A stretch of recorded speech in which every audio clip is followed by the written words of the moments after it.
Ya, selamat pagi semua. Shalom. Apa kabarnya? Ya, dahsyat, luar biasa. Yes, yes, yes.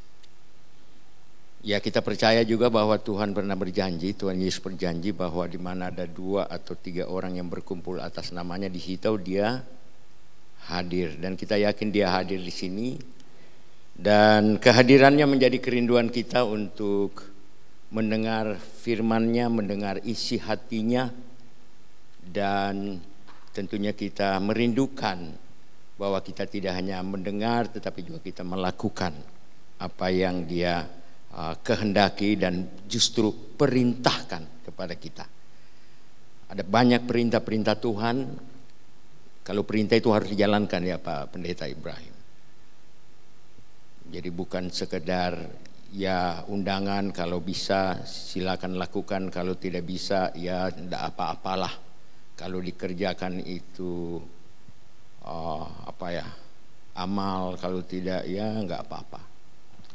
Ya, senang sekali kita atau saya berada di sini. Sudah dikatakan oleh Pak Pendeta Ibrahim bahwa saya baru 7 tahun di Makassar. Awalnya itu di Kendari, dan sejak lama saya berteman dengan Pak Ibrahim, tapi baru kali ini diundang untuk melayani. Tapi saya yakin waktu Tuhan itu indah, dan hari inilah keindahan waktu Tuhan untuk saya hadir di sini. Dan saya tadi ketika bertanya apa kabar, dan selalu saya tanya dalam awal dari pemberitaan atau dari perkenalan atau dari perjumpaan, saya selalu tanya apa kabar sejak dulu. Dan tadi jawabannya luar biasa, ada jawaban dahsyat luar biasa, yes, yes, yes. Nah ini mungkin lagi tren ya Pak Ibrahim. Saya tidak tahu sejak kapan jawaban ini, tapi waktu saya dulu 36 tahun menjadi pendeta, yang awal menjadi pendeta sudah 36 tahun. Kalau kita tanya apa kabar, jawaban jemaat itu apa kabar? Baik. Kalau suami istri lagi jalan bersama kemudian ketemu dengan pendeta, apa kabar Pak John misalnya? Ada nama John di sini? Enggak ada. Oh ada. Oh Pak John. Apa kabar Pak John? Lagi jalan sama istrinya? Baik. Istrinya jauh baik. Walaupun di rumah ini lagi orang Toraja bilang sengke-sengke. Tapi Pak John enggak ya Pak John ya? Enggak. Oke. Nah, orang menjawab sekarang itu lagi tren ya, luar biasa. Apa kabar luar biasa, bukan sekedar baik. Nah, tapi bukan biasa di luar ya. Luar biasa itu artinya sesuatu yang tidak biasa-biasa aja. Ya, kalau kita hanya biasa-biasa saja, ya biasa-biasalah. Tapi kalau luar biasa itu berarti di atasnya atau tidak sekedar biasa. Nah, saya selalu mengawali juga pertanyaan gini. Tadi saya ngobrol-ngobrol dengan Pak Ibrahim sejak tahun 2000 di sini ya, dan di sini ada anaknya Pak Bupati Maros Ostia. Sini masih Makassar ya. Ada nama anak wali kota Makassar sini? Enggak ada ya? Belum ada ya, belum. Siapa tahu 20-30 tahun kemudian ada anaknya atau wali kota sendiri Makassar yang bergereja di Al Hayat Aikos Community ya. Tidak ada tertutup kemungkinan. Toh di dalam Tuhan semua mungkin. Orang mati pun bangkit. Anak Pak Gubernur di sini Sulsel juga belum ada, betul Pak Ibrahim. Siapa tahu sekian puluh tahun kemudian ada. Kalau anaknya Presiden Republik Indonesia juga belum ada. Tapi yang ada di sini siapa? Anak Tuhan. Apakah anak Tuhan lebih rendah dari anak presiden? Tidak. Itulah makanya kita luar biasa. Anak Allah. Nah, saya mau tanya, siapa yang bisa buktikan bahwa kita anak Allah? Ada buktinya enggak? Tunggu, saya Pak siapa tadi yang pimpin Pak Tony ya? Ya Pak Tony, tadi kan banyak sebut Allah. Apa buktinya anak Allah? Oh, masih bisa bernapas karena kasih karunia Allah. Oke, ada lagi yang lain sebelah kanan. Ibu, apa buktinya anak Allah? Kalau ada yang bisa jawab, saya kasih Alkitab. Ya, nanti ambil di kantor PGIW. Ada? Ya, sebenarnya sederhana. Pak Pendeta. Ya. Oke. Roh Allah bersaksi bahwa Pak Ibrahim anak Allah. Semua anggota jemaatnya Pak Ibrahim ini memberikan pengakuan bahwa Pak Ibrahim ini anak Allah. Ya? Iya. Sebenarnya buktinya sederhana. Kalau kita berdoa itu bagaimana? Ya Allah, ya Bapa. Bapa kami di surga. Jadi Bapa kita siapa? Allah. Itu buktinya.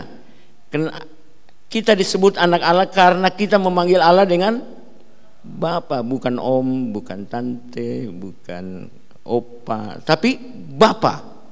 Nah, kalau kita panggil Allah itu Bapa, itu berarti kita anaknya. Walaupun mungkin kita sering, bukan tidak sadar, sering lupa bahwa kita anak Allah.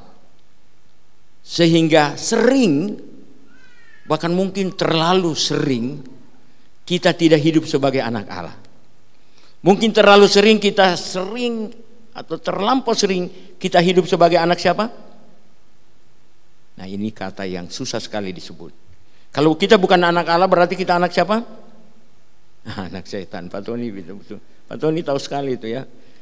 Nah, itulah yang sering atau realita yang kita tampilkan dalam kehidupan kita, walaupun kita tahu kita anak Allah. Karena tiap hari saya yakin di sini ada yang berdoa berapa kali sehari, Pak? 3 kali sehari. Ada yang berapa kali sehari? Ada 5 kali. Drama Korea itu cerita tentang kekristenan itu luar biasa. Ya, itu rata-rata film Korea itu selalu menampilkan kekristenan. Saya 2 kali ke Korea. Orang Korea tiap pagi sebelum mereka ke kantor, itu mereka ke gereja dulu. Jadi jam 4 atau setengah 5 mereka ke gereja, mereka berdoa di situ, lalu ke tempat pekerjaan. Dan itu sebabnya mereka ketika mereka pergi, mereka sadar bahwa mereka anak Allah. Mereka harus menampilkan diri sebagai anak-anak Allah. Mereka harus memperlihatkan bahwa mereka anak Allah. Cara mereka ngomong, cara mereka bertindak, cara sikap mereka selalu mencerminkan anak Allah, bukan anak setan. Nah itu. Misalnya dari kata-kata mereka. Kalau anak Allah itu selalu keluar dari mulutnya itu apa? Kata-kata berkat. Ya, jadi ya tadi saya singgung ibu-ibu kalau lagi nonton sinetron terus tiba-tiba anaknya pecahkan gelas. Lalu yang biasa keluar dari mulut ibu-ibu apa? Atau bapak-bapak juga lah yang suka nonton. Apa yang biasa, Bu? Kalau anaknya pecahkan gelas? Ibu bilang apa, Pak, sama anak? Apa Pak Ibrahim? Ini anak sialan ini. Anak sial. Jadi jangan, itu kata-kata itu doa loh. Hati-hati ya. Apa yang kita katakan pada anak kita itu doa. Dan ada lagi kalau di satu tempat itu kalau anaknya melakukan itu, yang keluar dari mulutnya dasar anak apa? Anak babi. Kalau anaknya babi, bapaknya apa? Duku bayi. Rontor aja sini. Kalau bapaknya duku bayi, mamanya apa? Ya biasa juga bilang asu ya. Dasar anjing, anak anjing, dasar anjing kau, dasar setan. Nah, kadang-kala ini bilang dasar setan. Nah, kalau anak kita doakan jadi setan, mungkin tidak tiba-tiba berubah jadi gondoruo, tetapi bisa terjadi suatu kali anak kita bisa berperilaku seperti setan.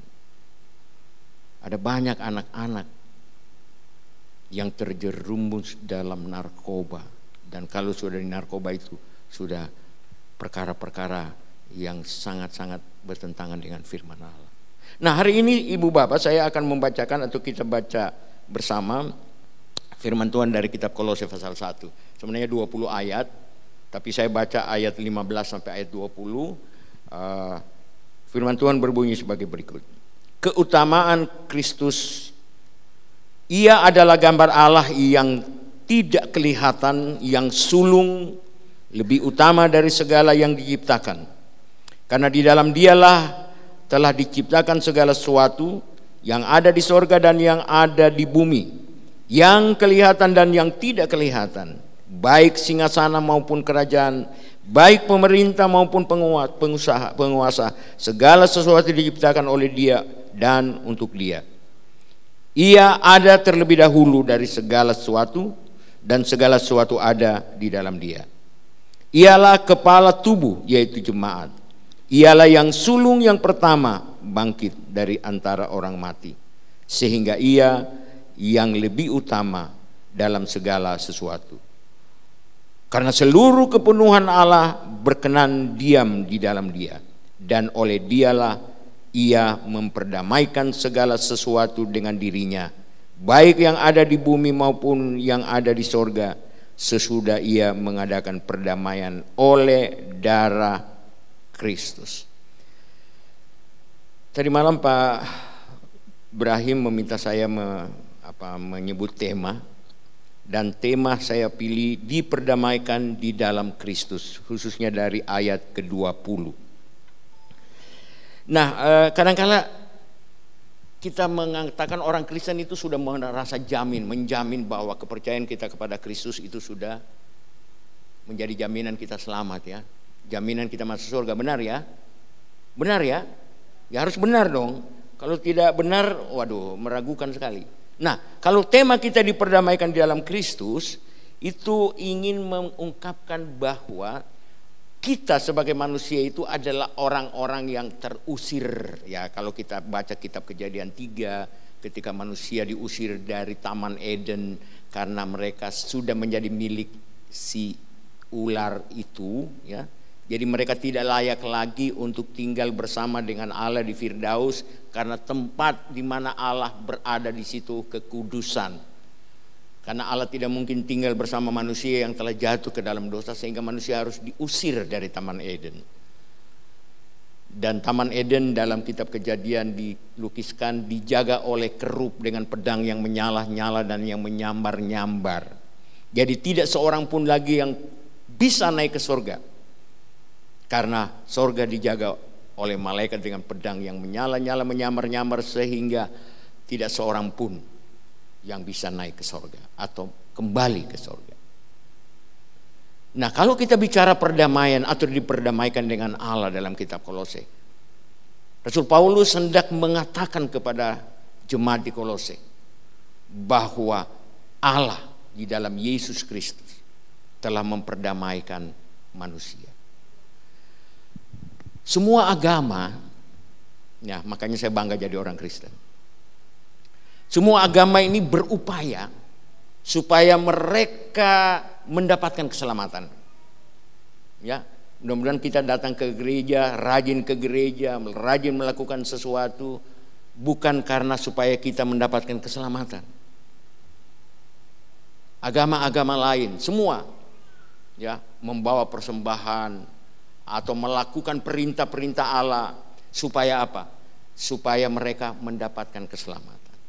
Coba kita melihat semua cara tata beribadah agama-agama lain, ya, apalagi agama-agama misalnya Alutodolo atau agama-agama itu mereka membawa persembahan, mereka membawa keyahudian juga, orang Yahudi juga membawa persembahan, ya, membawa persembahan pengampunan dosa supaya mereka diselamatkan.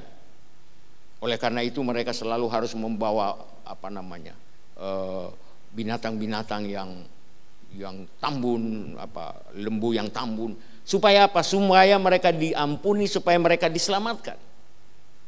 Nah, itu selalu dilukiskan dengan pengorbanan darah, ya. Tetapi dalam kekristenan disinilah terletak sebuah perbedaan yang sangat signifikan, perbedaan yang sangat besar. Kita tidak lagi mencari Allah, tapi Allah yang mencari kita. Kita tidak membawa semua persembahan kita. Kita tidak mengandalkan diri kita bahwa kita ini orang yang paling rohani. Kita tidak mengandalkan bahwa kita orang yang paling memiliki segalanya, dan karena itu kita selamat. nonsense. Keselamatan itu adalah apa? Sola gratia. Hanya karena anugerah. Karena begitu besar kasih Allah akan dunia ini sehingga ia mengaruniakan anaknya yang tunggal. Supaya barang siapa yang percaya kepadanya tidak binasa, melainkan beroleh hidup yang kekal. Bukan hanya hidup. Di dunia ini kita beroleh hidup, malah dengan berkelimpahan. Ada banyak orang yang tidak tahu lagi mau bikin apa uangnya dan hidup berkelimpahan. Tetapi yang diberikan dan dijanjikan Allah yaitu hidup yang kekal. Ini yang terpenting. Karena begitu besar kasih Allah. Saudara-saudara, Allah sangat-sangat menyadari bahwa tidak mungkin manusia kembali ke Firdaus. Dengan segala usaha, segala apa yang perbuat, amal besar apapun tidak dapat membawa kita kembali ke Firdaus. Nah, oleh karena itu Allah mengorbankan anaknya yang tunggal. Allah sendiri datang ke dunia dan mengambil rupa seorang manusia, bahkan seorang hamba. Untuk apa? Supaya berjumpa dengan Allah. Karena Allah tahu bahwa kita tidak mungkin berjumpa dengan Allah. Karena Allah ada di tempatnya maha tinggi. Oleh karena itu Allah datang sendiri untuk berjumpa dengan kita. Itu sebabnya ketika Yesus berkata, "Akulah jalan dan kebenaran dan hidup, tak seorang pun sampai kepada Bapa jika tidak melalui aku." Tuhan Yesus ingin mengatakan bahwa hanya Dia jalan ke sana. Yohanes 3:13, tak seorang pun yang pernah naik ke sorga selain daripada Dia yang turun dari sorga, yaitu anak manusia. Jadi saudara-saudara, ketika Yesus mengatakan akulah jalan dan kebenaran dan hidup, tak seorang pun sampai kepada Bapa jika tidak melalui aku. Karena Dia tahu jalan ke sana. Kenapa Dia tahu? Karena Dia dari sana. Ya, ada anak saya di sini juga selalu bilang, ayo khotbahnya papi itu ada sesuatu yang mengatakan bahwa banyak jalan ke Roma. Ya, banyak jalan ke Roma. Ada yang sudah pernah ke Roma? Sudah ya? Ya, belum. Mudah-mudahan pergi nanti. Tapi yang paling penting itu ke tempat sana. Saya sudah 2 kali atau ya ke Roma dan saya tahu jalan ke sana. Kita bisa naik pesawat, bisa naik kereta, bisa naik kapal laut, bisa naik motor, bisa naik mobil, bisa naik sepeda, bisa juga jalan kaki. Kalau mau. Banyak jalan ke Roma. Tetapi jalan ke sorga ada berapa? 1. Nah, mengapa hanya ada 1? Itu sebabnya Yesus berkata, akulah jalan. Bukan akulah salah satu jalan. Jadi ada banyak orang bilang, ya kita kan beda-beda agama kita, tapi tujuan kita satu. Sama tujuan kita, ya di sana. Tapi gimana jalan ke sana, itu yang susah. Jalan ke sana kita hanya temukan melalui Yesus yang tahu jalan ke sana karena Dia datang dari sana. Nah, hari ini Rasul Paulus hendak mengingatkan jemaat di Kolose. Karena jemaat di Kolose mendapat pengaruh yang luar biasa, pengaruh gnostik yang mengajarkan tentang orang-orang yang bisa berjumpa dengan Allah, orang-orang yang bijaksana, pintar dan sebagainya. Walaupun Salomo mengatakan orang yang pintar bukan jaminan, tapi orang yang takut akan Tuhan. Karena orang pintar belum tentu berhikmat, tapi orang berhikmat pasti pintar. Dan itulah yang didapatkan oleh Salomo. Dan itu diminta oleh Salomo. Sehingga dia memiliki hikmat yang dikatakan dalam Alkitab, tidak seorang pun yang pernah dan akan seberhikmat seperti Salomo.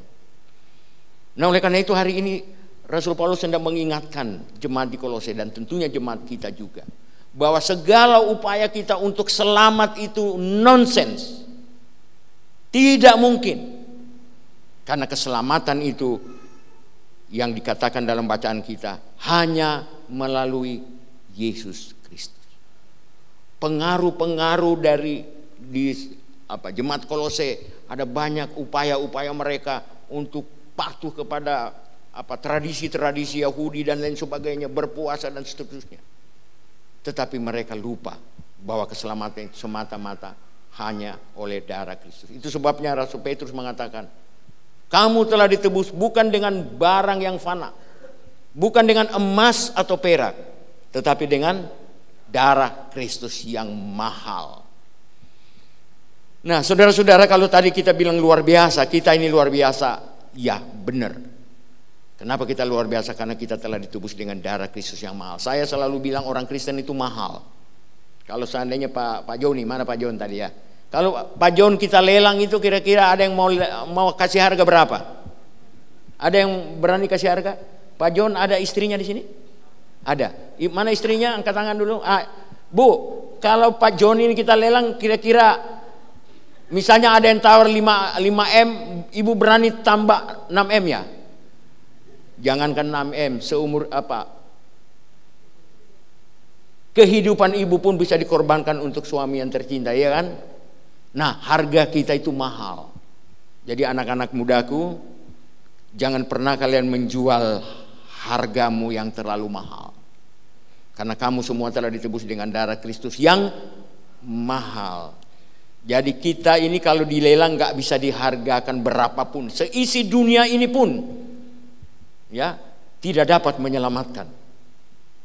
Tetapi keselamatan itu hanya karena darah Kristus yang mahal. Sola gratia. Nah, inilah yang dijelaskan oleh Rasul Paulus kepada jemaat Kolose. Supaya mereka tidak dibingungkan. Supaya mereka tidak seolah-olah bertanya-tanya apakah kami selamat dan sebagainya. Karena iman dalam Kristus semua telah diperdamaikan. Allah dengan manusia, hubungan Allah dengan manusia terputus ketika manusia jatuh dalam dosa, dan itu sebabnya manusia diusir dari Taman Eden. Dan Yesus datang dalam wujud seorang manusia untuk berjumpa. Memang kita tidak pernah berjumpa dengan Yesus. Tapi murid-murid atau orang-orang yang hidup di abad itu, mereka sudah berjumpa dengan Yesus. Dan saudara sudah berjumpa dengan Yesus? Sudah. Seperti yang dikatakan oleh Yesus kepada Thomas. Apa dikatakan? Thomas, kalau kau tidak percaya, silakan cucukkan jarimu di lubang tombak yang ada di buku, supaya jangan kau tidak percaya lagi. Tetapi berbahagialah orang yang percaya walaupun tidak melihat. Jadi kita tidak melihat secara fisik, tapi apa yang dikatakan oleh Pak Yoben, kita melihat dia dalam iman kita. Dan setiap saat kita melihat dia dalam iman kita. Saya harus mengatakan dan menyaksikan bahwa dalam perjalanan saya setiap hari, setiap saat, saya betul-betul merasakan bagaimana tangan Allah menuntun, bagaimana tangan Allah mengatur, sehingga kadang-kala hampir tidak percaya kok bisa begitu. Tapi sudah seperti itu karena kita yakin bahwa Allah menuntun kita, Allah memelihara kita. Allah telah menebus kita, itulah sebabnya dikatakan bahwa Ia adalah gambar Allah yang tidak kelihatan. Allah menjadi manusia. Perjumpaan Allah atau perjumpaan manusia dengan Yesus adalah perjumpaan dengan Allah yang tidak kelihatan. Kemudian ayat 16 dikatakan, karena di dalam Dialah telah diciptakan segala sesuatu yang ada di sorga dan yang di bumi. Kepada Yesus telah diberi kuasa di sorga dan di bumi. Kepada kita juga. Saya selalu bangga menjadi orang Kristen karena saya tahu bahwa saya anak Allah. Sehingga dengan siapapun saya berjumpa, ya, saya yakin saya anak Allah. Dan kalau saya anak Allah, saya ya bukan bagaimana ya, dengan siapapun saya yakin saya anak Allah, sehingga saya ya bukan berani berani konyol, tapi saya yakin saya anak Allah. Allah akan menolong saya, Allah akan memberikan segala sesuatunya supaya orang mengenal Allah melalui diri saya. Dan itulah tujuan Allah memilih kita, seperti tujuan Allah memilih Israel, supaya Israel menjadi berkat bagi bangsa-bangsa. Tetapi sayangnya mereka tidak lakukan itu. Dan itu juga yang ditujukan kepada kita ketika Allah memilih kita sebagai anaknya. Tadi Pak Ibrahim bilang ibunya orang Endre kan, bapak orang Toraja. Orang Toraja, coba angkat tangan siapa orang Toraja di sini? Wow, banyak. Bangga nggak orang Toraja? Iya, karena apa? Karena kok Allah memilih orang Toraja, ya, mengirim sending sana. Karena ada banyak orang di Baru, orang di Endre kan tidak kan. Tadi Pak Ibrahim cerita tentang keluarganya yang Muslim. Dan orang Toraja harus bangga menjadi orang Toraja karena Allah mengasihi orang Toraja, mengutus sending di sana. Sehingga ya saya tidak tahu 90% orang Toraja itu Kristen. Nah, apa tujuan orang Toraja dipilih? Supaya menjadi saksi dalam kehidupannya, bukan saksi yang aneh-aneh ya. Saksi untuk mempermuliakan Kristus. Saya selalu pakai dua kata ini yang mirip-mirip. Orang anak muda bilang beti-beti, beda tipis. Mempermuliakan dengan mempermalukan. Orang Kristen, kita semua yang telah ditebus dengan darah Kristus, diutus ke dunia untuk mempermuliakan Allah, bukan untuk mempermalukan Allah. Dan kita menyaksikan banyak anak-anak Tuhan ya, di televisi kita melihat orang pakai rompi kuning, orange ya, dengan tangan yang di Bogor, orang Kristen, tetapi mempermalukan Allah. Nah, oleh karena itu ketika kita menyadari bahwa kita telah tebus, iya, ada terlebih dahulu dari segala sesuatu, dan segala sesuatu ada dalam Dia.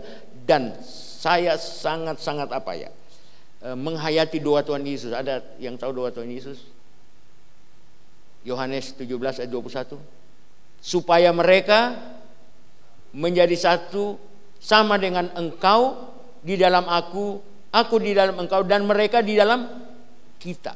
Saudara-saudara, doa ini kadang-kala kalau kita tapi kalau kita hayati doa ini, berarti kita ini sudah dipersatukan dengan Allah dan dengan Kristus. Jadi kita kalau Trinitas itu Bapa, Anak, dan Roh Kudus. Kalau Trinitasnya kita Bapa, Anak, dan kita. Supaya mereka menjadi satu, sama seperti aku di dalam Engkau, Engkau di dalam aku, dan mereka di dalam kita. Nah, kalau kita sudah satu di dalam Kristus, di dalam Allah, sangat ironis kalau kita tidak mencerminkan bagaimana Allah di dalam kita. Ada pepatah, buah jatuh tidak jauh dari pohonnya. Kalau kita memanggil Allah itu Bapa dan kita ini anaknya, itu berarti kita harus mencerminkan siapa Bapa kita. Buah apa yang kita hasilkan dalam kehidupan kita? Buah Bapa. Buah Bapa itu apa? Buah yang penuh kasih. Saya selalu bilang kasih anak itu sepanjang gala, kasih ibu sepanjang jalan, kasih Allah sepanjang hidup. Itulah sebabnya Allah memberikan anaknya mati untuk menyelamatkan kita. Saudara-saudara, saya juga selalu ingatkan bahwa ketika Yesus ingin mengambil tanggung jawab untuk menebus kita, itu tidak mudah. Di Taman Getsemani Tuhan Yesus berdoa sampai 3 kali. Supaya apa? Karena Dia tahu bahwa sebentar lagi Dia akan menjalani hukuman dalam tradisi Yahudi, tradisi Roma, yaitu disalib. Karena Yesus adalah seorang penjahat. Sampai Dia berdoa 3 kali, minta kalau bisa cawan ini lalu daripadaku. Sampai Allah harus mengutus malaikatnya untuk menghibur Yesus. Karena Yesus sangat gentar dan ketakutan. Bahkan tetesan keringatnya seperti tetesan darah. Yesus berada dalam suasana yang ya tidak bisa dilukiskan lah. Karena Dia tahu sebentar lagi Dia akan disalib. Dan ketika disalib, apa yang terjadi? Yesus harus berteriak, Eloi, Eloi, lama sabachthani. Mengapa Allah meninggalkan Dia? Karena Allah tidak mungkin bersama dengan Dia yang sementara dijadikan dosa. Kalau Paskah, saya selalu bilang, kalau Paskah coba kita bikin ilustrasi. Kalau Paskah itu selalu ada 3 salib ya. Ada 3 salib. Yang sebelah kiri ini siapa yang ya? Penjahat. Sebelah kanan penjahat juga. Yang di tengah penjahat juga. Ayah, Karena Yesus dijadikan dosa. Yang sebenarnya di tengah itu harusnya siapa? Harusnya saudara dan saya. Jadi kalau nanti Paskah bikin 3 salib, ambil di Google kan banyak foto-foto penjahat, sebelah kanan, sebelah kiri. Lalu di tengah itu foto siapa? Foto kita, pasang situ. Lalu kita renungkanlah bahwa kita yang seharusnya ada di situ. Tetapi karena begitu besar kasih Allah, sehingga dia mengorbankan anaknya, mengaruniakan anaknya, sehingga anaknya inilah yang menggantikan kita. Anaknya dijadikan dosa. Dan pada saat itulah Allah meninggalkan anaknya, karena Allah tidak mungkin bersama dengan anaknya yang sementara dijadikan dosa. Seperti Adam dan Hawa terusir dari Taman Eden, karena Adam dan Hawa tidak mungkin tinggal bersama dengan Allah yang kudus. Begitu juga anaknya tidak mungkin didampingi oleh bapaknya, karena anaknya sementara dijadikan dosa. Sementara menggantikan saudara dan saya yang telah jatuh ke dalam dosa. Dan itulah hal yang sangat terindah dalam kehidupan kita. Karena bukan kita yang disalib, tetapi Yesus telah mengambil alih. Yesus telah menerima hukuman untuk kita dan menanggungnya dengan darahnya yang mahal. Nah, oleh karena itu Rasul Paulus hari ini hendak mengatakan dalam ayat 20, dan oleh dialah ia memperdamaikan segala sesuatu dengan dirinya, baik yang ada di bumi maupun yang ada di sorga, sesudah ia mengadakan perdamaian oleh darah Kristus yang mahal. Perdamaian oleh darah Kristus yang mahal. Harga kita sangat mahal. Dan marilah kita menyatakan diri sebagai orang-orang yang sudah ditebus dengan darah Kristus. Dan keselamatan kita bukan karena kehebatan kita, bukan karena apa yang kita lakukan dalam hidup kita, tapi keselamatan kita itu sola gratia. Martin Luther mengatakan hanya karena anugerah Allah. Sola gratia, sola fide, hanya karena iman. Solus Christus, hanya pada kepercayaan kepada Kristus. Dan sola scriptura, hanya melalui Alkitab. Karena dalam Alkitab Yohanes Kitab Yohanes itu menjelaskan dengan sejelas-jelasnya bagaimana pada mulanya adalah firman. Firman telah menjadi manusia dan tinggal di dalam kita. Dan kita berjumpa dengan firman yang hidup itu. Dan itulah yang menuntun kita ke jalan yang benar. Kita diperdamaikan di dalam Kristus. Tuhan memanggil kita untuk menjadi alat-alat perdamaian. Tuhan memanggil kita untuk menjadi berkat bagi orang lain. Tuhan memanggil kita untuk menyaksikan tanda-tanda kerajaan Allah melalui kehidupan kita, supaya dunia percaya. Dan doa Tuhan Yesus yang saya sebut tadi, supaya mereka di dalam kita, bukan titik sampai situ, kelanjutannya ya, supaya dunia percaya bahwa Engkaulah yang telah mengutus aku. Jadi kehadiran kita sebagai anak-anaknya adalah sebuah kehadiran untuk mengatakan bahwa Yesus adalah Tuhan dan Juru Selamat dunia melalui kesaksian kita. Ya, saya tertarik untuk menyanyi satu lagu, boleh nggak? Boleh ya Pak Pendeta? Bisa diiringi? Ya, perjalanan kita sebagai orang yang beriman itu bukan mudah. Tantangan masalah yang kita akan hadapi betapa berat. Ya, sebagai orang Kristen tinggal di satu bangsa atau negara seperti ini tidak mudah. Kita banyak sekali menghadapi tantangan. Tapi kita percaya bahwa ada seorang sahabat kita yang telah menanggung kita, yang akan mengangkat kita, bahkan mengangkat kita lebih daripada apa yang kita harapkan.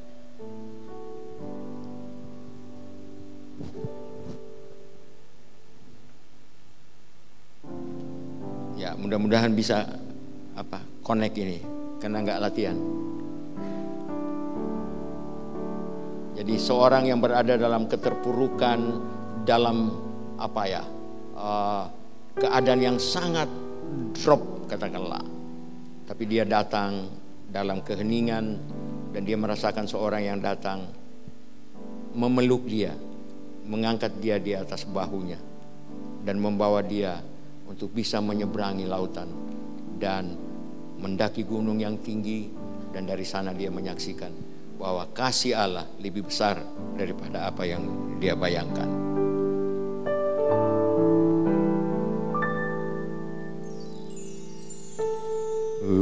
When I am down, so my soul so weary, when troubles come, my heart abandons me, and I am still wait here in the silence until you come and to sit while with me. You raise me up so I can stand on mountain. You raise me up to walk on stormy seas.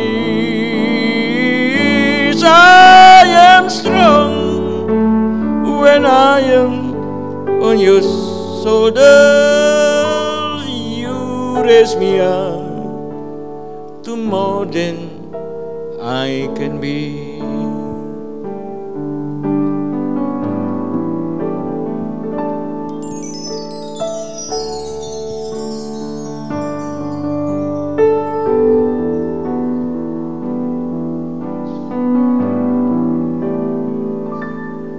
When I am down, so my soul so weary,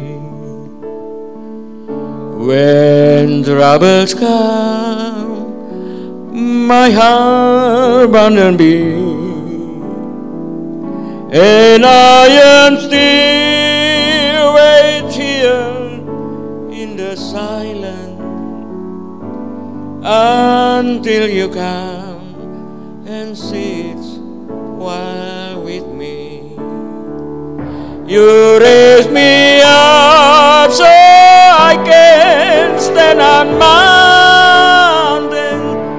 You raise me up to walk on stormy seas. I am strong when I am on your shoulder. You raise me up to more than I can be. You raise me up so I can stand on mountains. You raise me up to walk on stormy seas. I am strong when I am on your shoulder. You raise me up to more than I can be. You raise me up to more than I can be.